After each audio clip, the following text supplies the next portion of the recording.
Hi, good morning, and welcome to another in our series of post-cabinet press briefings. It's actually 8:05. We apologize for being 5 minutes late. But this morning we have a special presentation from two very important ministers. That's Senator the Honorable Alvin Hill, who is Minister of Industry, Investment and Commerce, who has some very important updates to give, as well as Minister of Labor and Social Security, the Honorable Pernell Charles Jr. Also in our audience, we have the Permanent Secretary for the Ministry of Labor and Social Security, Mrs. Colette Roberts Risden, and we also have the Permanent Secretary from the Ministry of Industry, Investment and Commerce, Mrs. Sansia Bennett Templer. Members of the media, thank you for being in attendance. We also want to thank the Jamaica Information Service and the team from OPM for providing the support, as well as you, our listeners, for tuning in every Wednesday morning, 8 o'clock.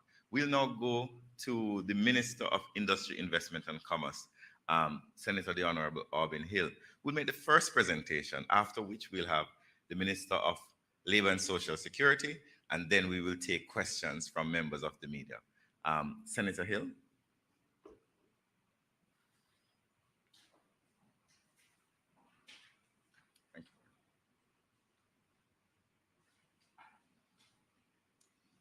Thank you very much, Minister Morgan. And of course, I'm happy to be here with my colleague, Minister Pernell Charles Jr. I would say newly minted in his new ministry. Our two PSs are here. Very happy to see them both this morning. And of course, press. I want to start off with something that I've been talking about for a long time, and it's exports.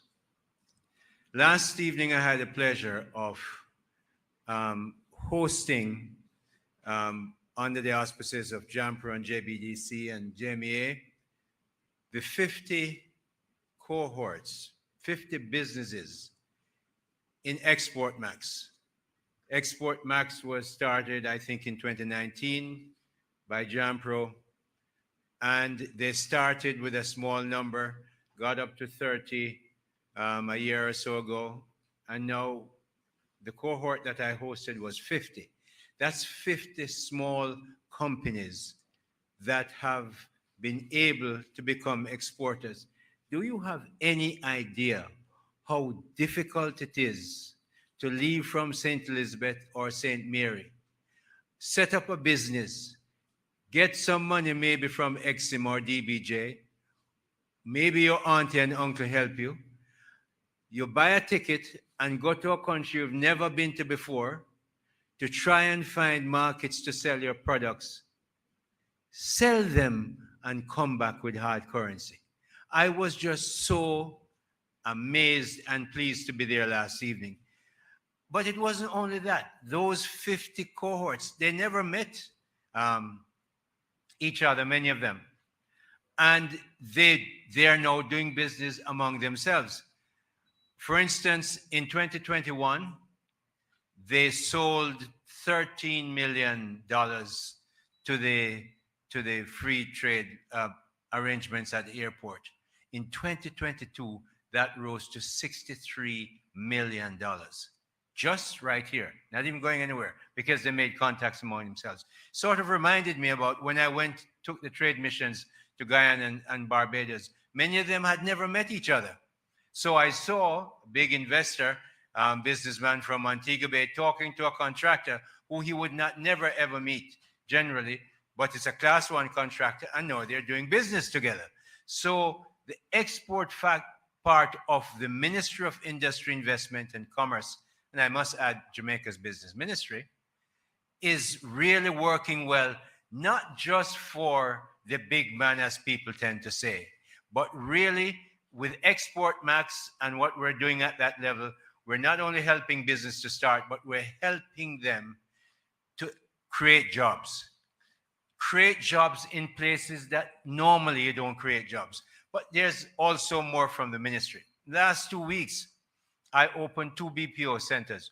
One at 76 RHR, which is 76 Red Hills Road, owned by the Lees. They have seating there. They have a new BPO center going there for 1,800 seats. Now, when you say 1,800 seats, because they work on shift, it's more than 1,800 people they're employing, the BPO that's there. I opened one in Aragonabo, the old estate there, put together. It's a investment put together by Scott and Sobrati, but it's owned. The operation of the business that I went to open is Sagility. Sagility used to be owned by Hinduja in India. They sold it for the health service part of Sagility for over about $1 billion to Bearings of England. And so Sagility, under that heading, is here in Jamaica, and I opened a business there for 1,200 seats, and I'm opening another one in another couple of days, couple of weeks, for about another 1,800, 200 seats. So jobs are being created. Ministry of Industry, Investment and Commerce are creating jobs. And one of the main things, I'll take other questions, but I want to tell you about something else. I want to tell you about the infrastructure, the quality infrastructure that we have been putting in at the Ministry of Industry, Investment and Commerce. Now, I bet many of you have no idea what JANAC is. JANAC is Jamaica National Accreditation. And what does JANAC do? JANAC makes sure that we have the ability to accredit testing laboratories in Jamaica. But not just Jamaica. They offer this service to 10 other countries. Took them to Guyana, took them to Trinidad.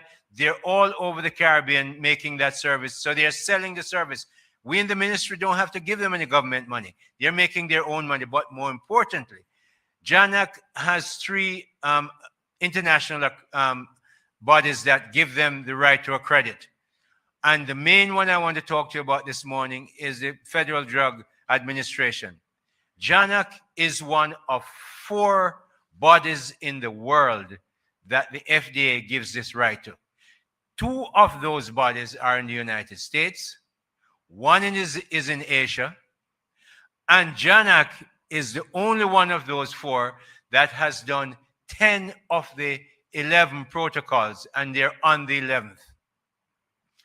And so what JANAC does, it makes sure it accredits BSJ, it accredits other testing agencies, so that when you have to do your HACCP test, and if you move your goods through a testing agency, a lab that's accredited under the FDA rules by JANAC, when you get to the United States, you don't have to worry. You're home safe, so you don't have that hassle. So JANAC is very important, but then there's the HSRA. The HSRA handles nuclear accreditation and testing. And all the dentists that you go to, they use something nuclear, and all of those will eventually be registered in HSRA, another job-creating area. But there's a Bureau of Standards. There's the NRCA. There is a bunch of other testing, the anti-dumping arrangements, the arrangements we have for food testing, all under the Ministry of Industry, Investment and Commerce, to help businesses get prepared for export. You cannot just walk up in England and put on your spice and your sauce. You have to be properly tested to arrive there. Otherwise, you can't get through the port. You're going to waste your money. So the government, through the Ministry of Industry, Investment and Commerce, no, I need to say, the Andrew Holness administration, through the Ministry of Industry, Investment and Commerce, the Business Ministry, has all these testing arrangements, the quality standards to make business go well, and to make sure not just export max, but no, Grace, Wysinco, everybody else, Lasco, all of them are really, really good. But it's not just that. We're taking it on the road. The IDB and us have agreed to do a road show for MSMEs. The first one is going to be in July, I think July 21st, 27th in Mandeville. Then we're going to come back to Kingston. Then we're going to go to Montego Bay and Ocho Rios, taking it on the show because why? Many MSMEs, I run NCB, many of them don't want to come into the bank. Some of them afraid to come in the bank. So we're taking the show to them. The IDB, the Inter-American Development Bank, Jamaica's largest and really most magnanimous lending partner, has agreed to give us a grant of 250,000 US dollars. The PS is here, PS Sunset Bennett Templar. She's putting up some of her money because I have none. Me, a minister, I have no control over money, so I have to go ask her. So she's putting up some of our money from the ministry. We have LASCO sponsoring it. We have, I know VM is looking, Sagicor is the other committed sponsor.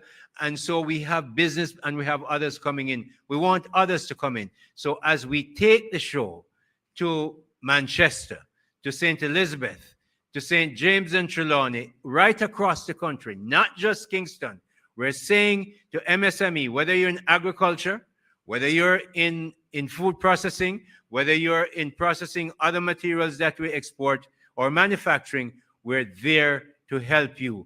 And we're taking the road so they don't have to get scared to get into the bank. The Ministry of Industry, Investment and Commerce, Jamaica's business industry, Jamaica's business ministry is out there to make sure we create jobs and export a lot more, which you'll hear me speak about later on. But I'm going to stop there. Thank you very much.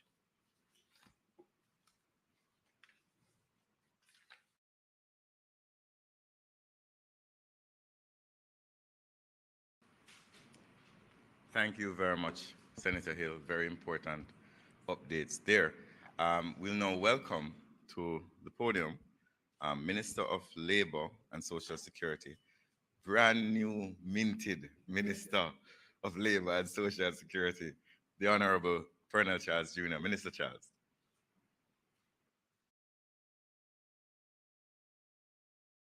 Thank you, Minister Morgan. Acknowledgements to you, Minister Hill, our permanent secretaries, other officials here with us, members of the media, and of course, the team that has put this together. Good morning to you all. On May 22nd, the Prime Minister, instructed that I take over the mantle at one of the most amazing ministries with a very important responsibility. And I'm blessed to have been given that opportunity. We have started since then, myself and my very capable permanent secretary, to key down or key in on some very important matters. And I want to give today just an update on some of the matters that we are addressing and provide an update on the outcome in particular of our recent visit to Geneva to attend the 111th session of the International Labour Conference, which is the perhaps most prominent global meeting on the issue of labor. So let me start with the conference. While in Geneva, we had the opportunity to meet with our colleagues across CARICOM. We had the opportunity to meet also with instrumental leaders, policymakers, and other stakeholder groups to discuss the important matters regarding labor and social security, to exchange knowledge, to work together to develop strategies that will equip Jamaica and the region to compete on a global stage.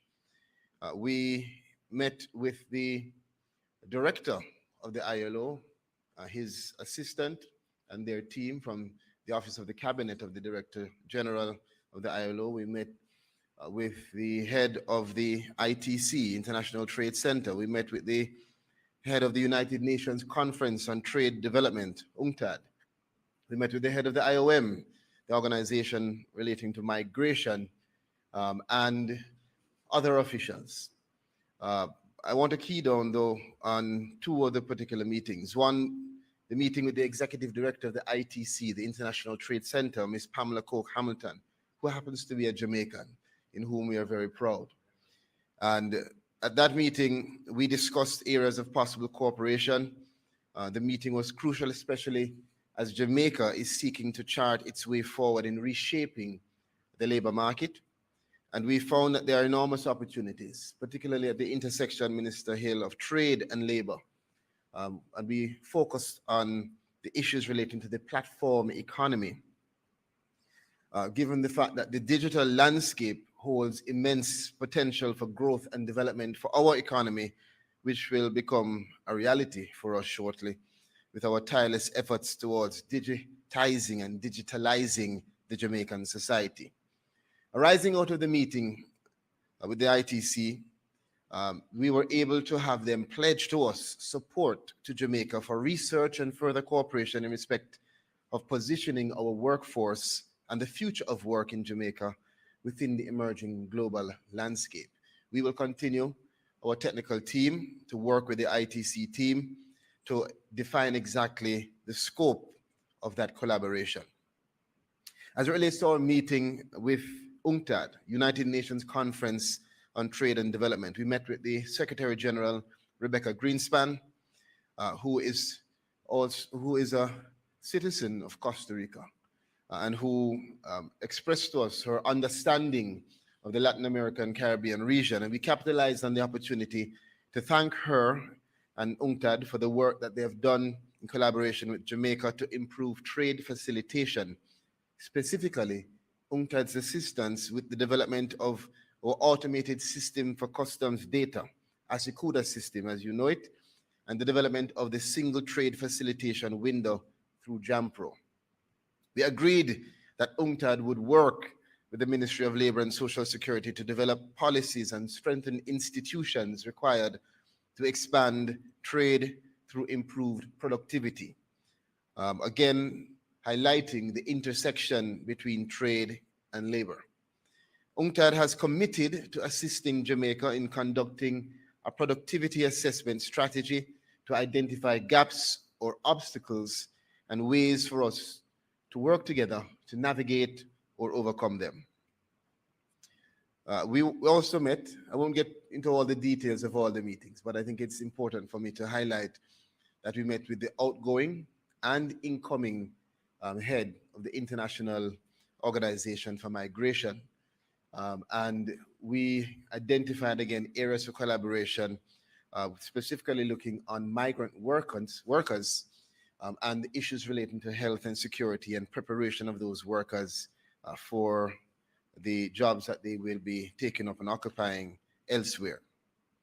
It would be remiss of me, as I move on to the next item, to not highlight and to recognize World Productivity Day 2023, which was yesterday. And it was observed under the theme, Paving Productivity Pathways for a Prosperous Nation. I thought that theme was fitting, not just globally, but for Jamaica. Productivity is an important and widely applicable concept that drives change across all dimensions of national growth. It has its roots and its implications for how we do business, our wages, the use of our resources, how we adapt to the future of work, how we build pathways for a sustainable environment, sustainable development, and in particular, our competitiveness in the global environment in which we operate. So this year, for the World Productivity Day, which coincides also with the Jamaica Productivity Center's 20th anniversary celebrations, we had a very, I'd say, active event yesterday that was well supported in a hybrid format with persons physically and virtually engaging with the JPC. And we also highlighted our intention to continue to drive and to charge ahead with the public education on how productivity will impact sectors of our economy. What was highlighted by me there is that productivity, Jamaica, really should be a lifestyle. It should be something that you incorporate in your daily routine, your day-to-day business activity, and that is how we will have productivity really to resonate, as the global theme for this year said, paving productivity pathways for a prosperous nation. This marks the second consecutive year of our recovery in terms of productivity, as we noted that we saw an uptick in labor productivity in Jamaica, a relative uptick. Productivity goals were also defined yesterday, And as I said, we indicated that it is critical for us to not just see it as just points on, on a range, but rather to see it as a change of mindset that is needed across the country. At the Labor Ministry, Labor and Social Security Ministry, we are going to be focusing on, through the Jamaica Productivity Center, continuing our workshops, continuing to engage the various sectors, continuing to foster a supportive environment for innovation and competitiveness. And naturally, we intend to be at the forefront of this effort. I want to move on to the 31st meeting of CARICOM's heads of social security organizations, which recently, this week actually, was approved. The submission was set before Cabinet. And I want to advise that this will be held in Jamaica between October 30th to November 3rd of this year. It arises from a CARICOM agreement on social security, which we call CAS, which was signed in Georgetown, Guyana on March 1st, 1996 and enacted on April 1st, 1997. The implementation of this agreement, the CARICOM agreement on social security, is monitored by the CARICOM Secretariat. And so participating countries to the agreement include, of course, Jamaica, Antigua and Barbuda, Bahamas, Barbados, Belize, St. Kitts and Nevis, Dominica, Grenada, Guyana, Montserrat, St. Lucia, St. Vincent and the Grenadines, and Trinidad and Tobago. And so we will all meet, and through this forum, we will work together to identify gaps in performance and to determine capacity and training needs, and to discuss current and emerging issues that impact on social security and pensions for our people. Further, intense capacity building training will be conducted by the World Bank and the International Security Association. Permit me then, as we move quickly along, to move on to matters relating to the National Insurance Scheme, of which I'm sure we have interest. As soon as I said that, I saw a certain person perk up. So let me just address the matters, Mr. Hall. I do note the article that was published recently regarding pension fraud probe, and I just want to, for clarity, indicate that the Ministry of Labor and Social Security is not involved in any probe of fraud as it relates to the NIS. However, we're living in a world where we must be able to uplift and hold up transparency and accountability. And for that reason, we took very serious note of, I don't want to say allegations, of the comments that were made. And I think it is important to note that we have opened up and welcomed any examination that is required to ensure that Jamaica is clear as to where we are in terms of the two issues. One, the fact that there is no probe that the ministry is now involved in, and two, that any potential or possible matter of fraud or any activity which is untoward is something that we take seriously, and that we ourselves would be examining. That is why we actually have an annual internal audit, and we have had a scheduled routine audit taking place, which is in completion now, because the ministry, like other ministries, has a process of inherent accountability, which we at the Ministry of Labor and Social Security take very, very seriously. And so we are continuing and completing our internal audit of all programs with the effort to identify any weaknesses and, more importantly, to make sure that we can address and strengthen our programs, as our effort is always to improve. But all of that said, the most important note relating to the National Insurance Scheme is that we are very pleased to report that our NIS pensioners began receiving their increases on June 15th. it is very important for us to make sure that our pensioners across the country are aware that those who receive direct deposit would have received some of their increases, some of them maybe even 5 days before the 15th. And so the pension rate increases that are applicable to retirement pension benefits are applicable to retirement pension benefits, to the invalidity and the widows and widows' pensions, and they range from 23% increase up to 76% increase. And this is critical. The benefit for persons in receipt of full rate pensions has been increased by 23%, moving from $3,400 to $4,200 per week. The benefit for persons receiving three-quarter rate pensions has been increased by 37%, and this moves from $2,550 to $3,500 per week. And the benefit for pensioners receiving half-rate pensions will move at a whopping 76% increase, moving from $1,700 per week to $3,000 per week. And I think this is very important for us to get out to the country and to note it is an important step forward in terms of the development of our Social Security and national development schemes. Pensioners who utilize the new pension order books should note that those books that are due in the August to December period will be paid the new rate, with the arrears reflected on the first pension order voucher in your new books. And the Ministry of Labor and Social Security also takes the opportunity to remind pensioners who are paid by the pension order books that they will receive those new rates in the new pension order books, which are due by the beginning of July. The first pension order voucher in the new book will reflect the arrears as well as the month's payment at the new rate. Finally, we're going to move on to the farm work program.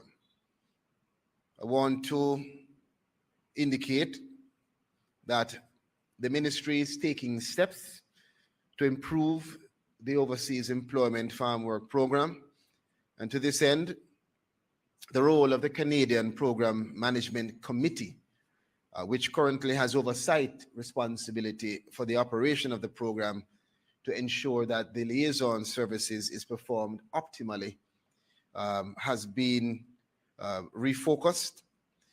We have also engaged the committee and other members of the ministry to define steps going forward so we have a more robust and effective approach. Letters are being prepared to send to all farm workers to assure them of our continued support. And we will be engaging not just farm workers, but we have started the process by having meetings with our liaison officers in Canada.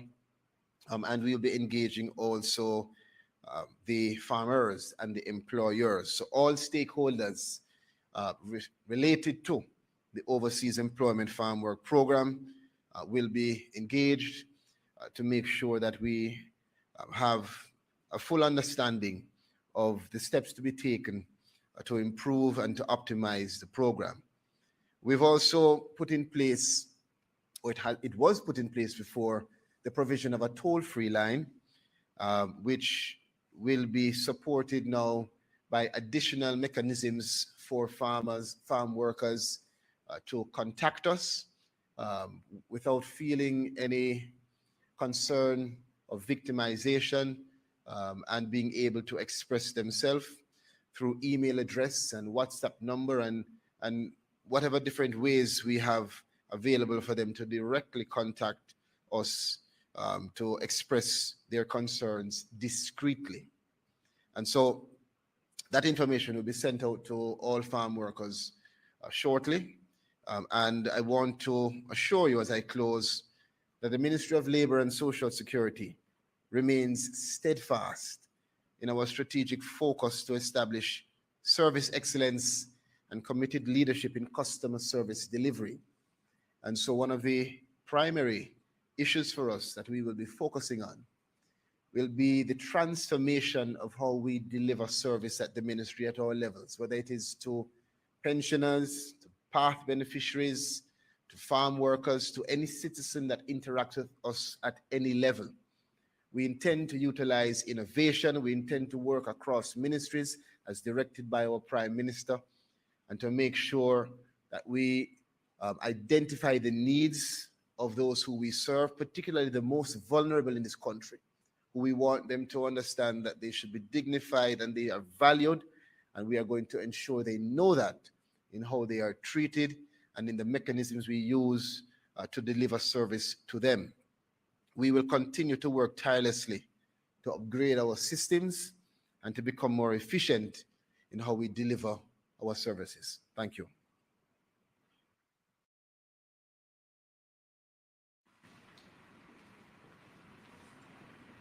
Thank you, honorable ministers. Really appreciate both of you taking the time this morning to attend upon the post-cabinet press briefing. We will now open the floor for questions from members of the media. Do we have a first question, Naomi?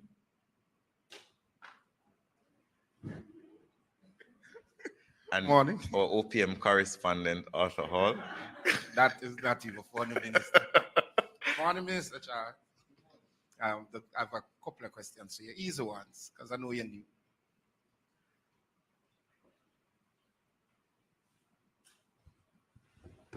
Minister, I'm Arthur Hall from the Jamaica Observer. I noticed you've said that there's no instance of fraud involving the NIS at the ministry. Can you say to us this morning if the numbers from the Postmaster General payment and what the vouchers were sent out, if they're equal? Have you determined that?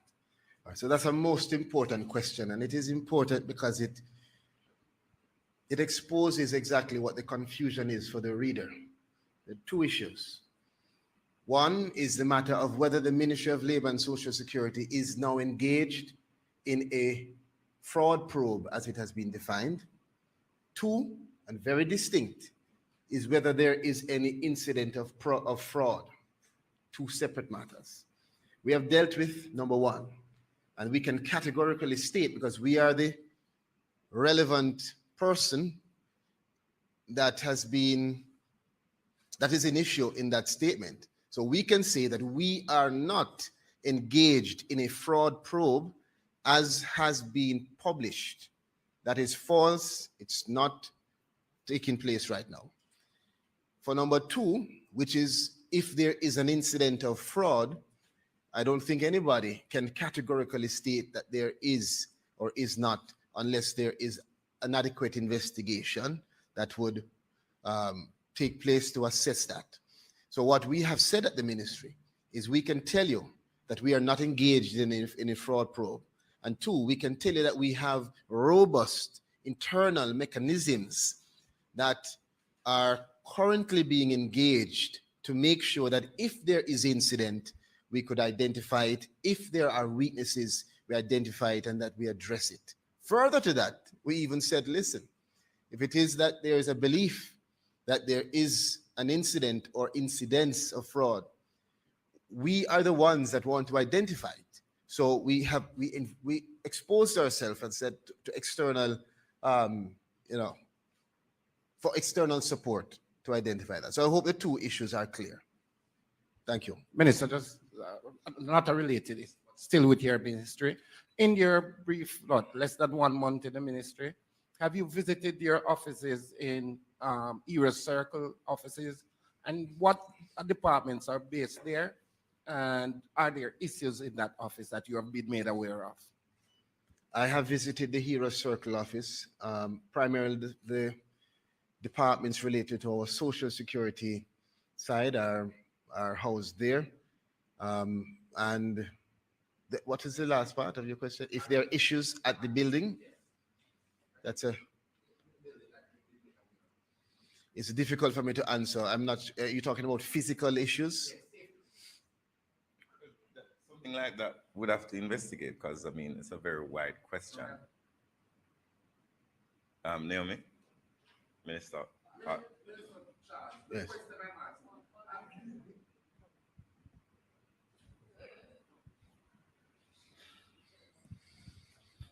I'm not sure the information minister with responsibility for information has caught my question.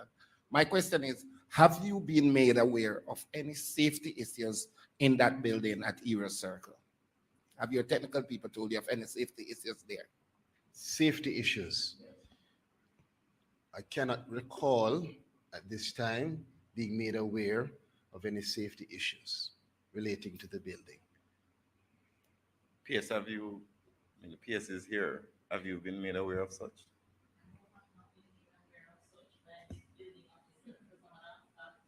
Naomi? I am not aware, I've not been made aware by our building officers of safety issues. As a matter of fact, we recently completed refurbishing work on the basement and the ground floor. And those areas were outfitted with emergency equipment such as fire extinguishers and what you call it, fire suppression systems. So I'm not aware, Mr. Hall. Maybe if you're aware of something, you can let us know. We're always open to improvement. Thank you very much. We have another question, Naomi. Good morning, everyone. Truston Grizzle here from Nationwide. So, Minister Charles, between 2018 and 2021, the figures that we saw as it relates to children who are involved in child labor in Jamaica was roughly 38,000. Do you have an update on that number, and what steps are you taking, by you, I mean, on behalf of the ministry and the ministry overall, what steps are you taking to ensure that child labor in Jamaica is reduced and ultimately something that is no longer an issue in Jamaica? So, no, I don't have a formal update on the figures, but I do know that the ministry continues to watch, and anecdotally, we know that there has been, I don't say marginal, but a positive outlook and perhaps a decline in terms of the figures relating to child labor.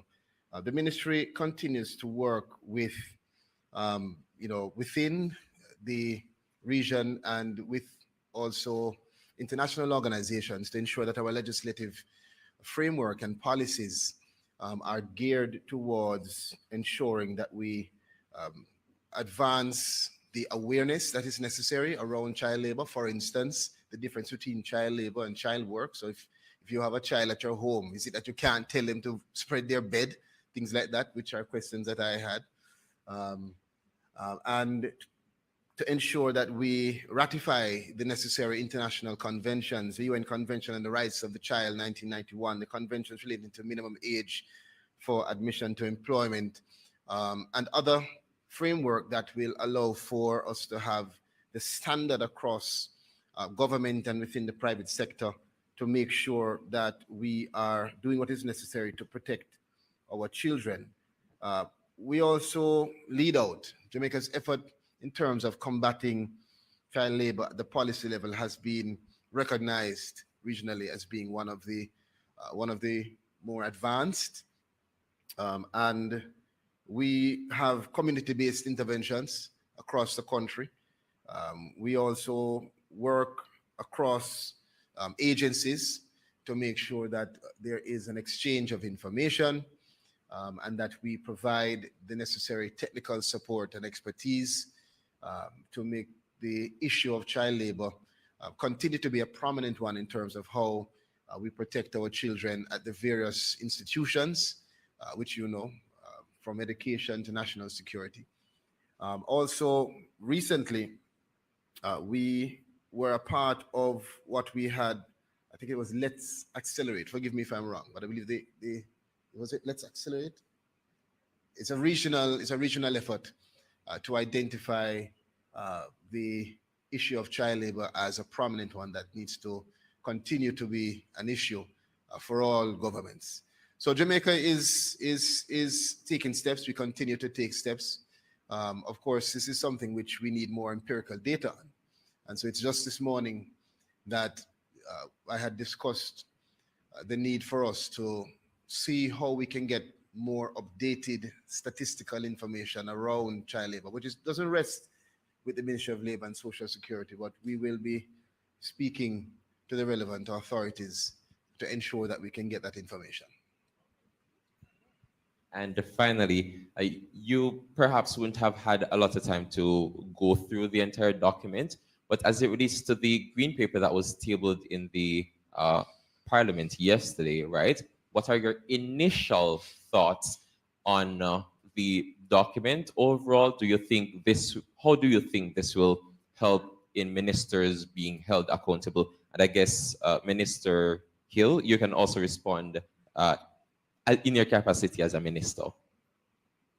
And you're speaking about the The job green- description? Right, the job description for ministers, well, for MPs, that's for you, and the ministry paper for Minister Hill. And Minister Morgan They've as heard well. my voice so much. Well, I'm very pleased that that paper was laid in Parliament yesterday. We've gone through it, as the Prime Minister said, very extensively and sometimes intensively through clauses and phrases in the cabinet, as you would expect. We're setting a template for a long time for how people will perform, and that includes us. People tend to be subjective on it, but in a room of 15, 16 people, you're going to have a lot of opinions on it. And we spent a lot of time. The Prime Minister was very careful. It's not just yesterday or Monday when we did it. We've been looking at it. And so we're at a place now where we're saying to the nation in Parliament, which is where we must go, this is what we're looking at to hold ministers accountable. Now, remember, as Minister Morgan said, I heard him on the radio saying it, maybe yesterday, that there are other documents. There's a code of conduct for ministers that was already in vogue and tabled that might be looked at and adjusted, but it's there. So we're looking, people, I come from the private sector, and I have had to, every quarter, I had to go and meet the press and talk about the results of the bank. I ran banks here and overseas. So I'm used to being accountable. I'm not going to talk about the pay because then you're going to say I'm out of line because I come from another place. But really, accountability is not wrong. Accountability is right. Accountability is what the Andrew Holness administration has been saying. It's easy. Let me tell you, anybody can say anything they want about you. It's easy to say a politician or a big business tycoon or a preacher is corrupt. It's not easy to prove it. So we must get to the place in Jamaica where we stop just saying and tweeting and Instagramming and wherever else you want to use to say politicians are crooked. It's time for you, especially as a young journalist like you, to say, fine, you just said that. You show me where they have been. Give me the evidence. And if there's evidence, you call out the politician. He's a public, you in the job description, you hear the Prime Minister said in there, hey, you will not see your family. My words. It's not like that, but sort of like that, you will have to work hard. You will be under stress. So when they call us to be corrupt, ask them for the evidence. So our Prime Minister is taking steps to modernize the framework of governance in Jamaica. It's a part of the thrust towards developing our country and moving Jamaica into an era where the tenets of accountability and transparency are a norm. The job description, from my perspective, is not an easy one to digest because this job is not one that adequately fits into any square or any circle. So it is a difficult task for the Prime Minister, for the government to set down on paper, but it is one which we accept as important and a positive step in our governance structure. It will assist, I think, in three ways.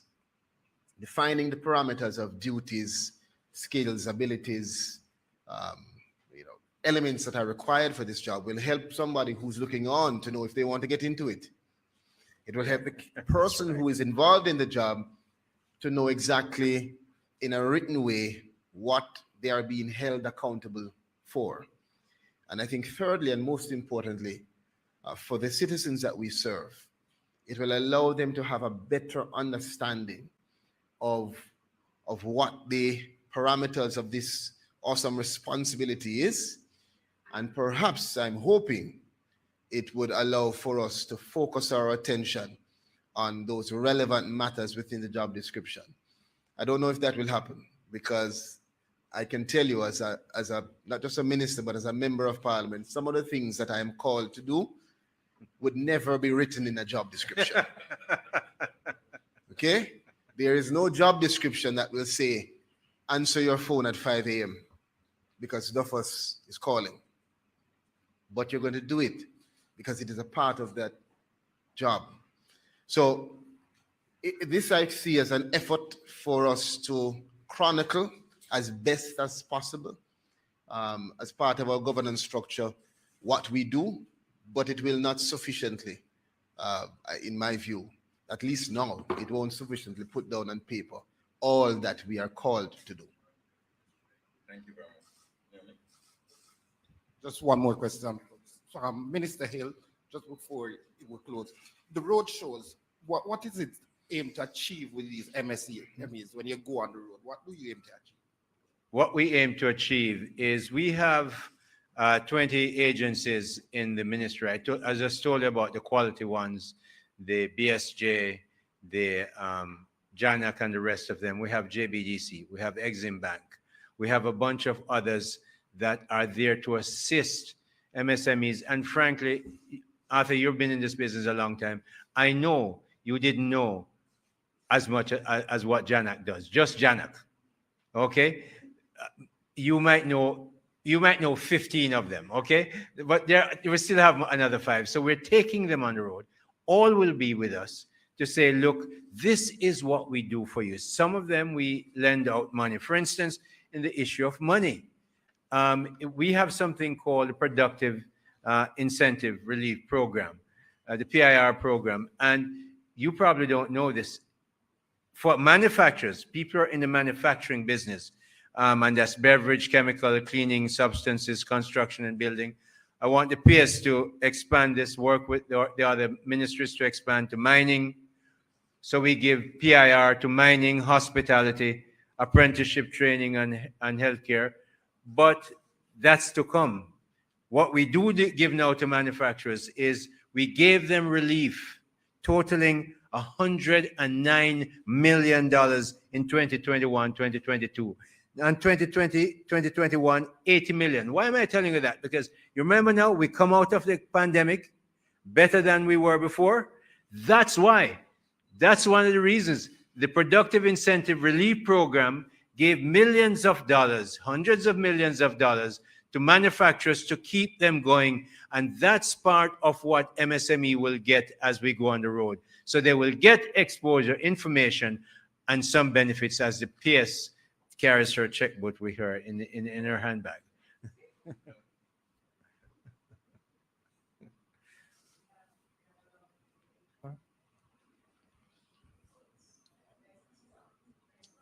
Good morning, Mr. Morgan. Can you say when Parliament? Good morning. I'm Tanisha Munder from the Gleaner. Hi, Tanisha. It's good to see you. Thank you. Good morning. Can you say when will the government finalize the reappointment of Mr. Deanroy Bernard? That's a matter for the Public Services Commission. I don't think it's a matter for the cabinet. So that I could not respond to that. I don't know. Okay. Can you provide me with an update on the selection of the contractor for the new Parliament building construction? Well, that process is taking place. I'm sure there will be an announcement very soon. The UDC is currently having discussions there will be a public update on it very soon. So just things are moving apace. Okay, final question. Senate President Mr. Finson Yes. on Friday disclosed that he received a report of the investigation from the Integrity Commission on the conflict of interest, corruption, and irregularities surrounding the First Rock Capital Holding Limited. Can you say if this isn't a breach of the Integrity Commission Act to have disclosed the report before it was tabled? To me, the report, right? Well, I don't know. I mean, I have not seen the report. I have not disclosed it.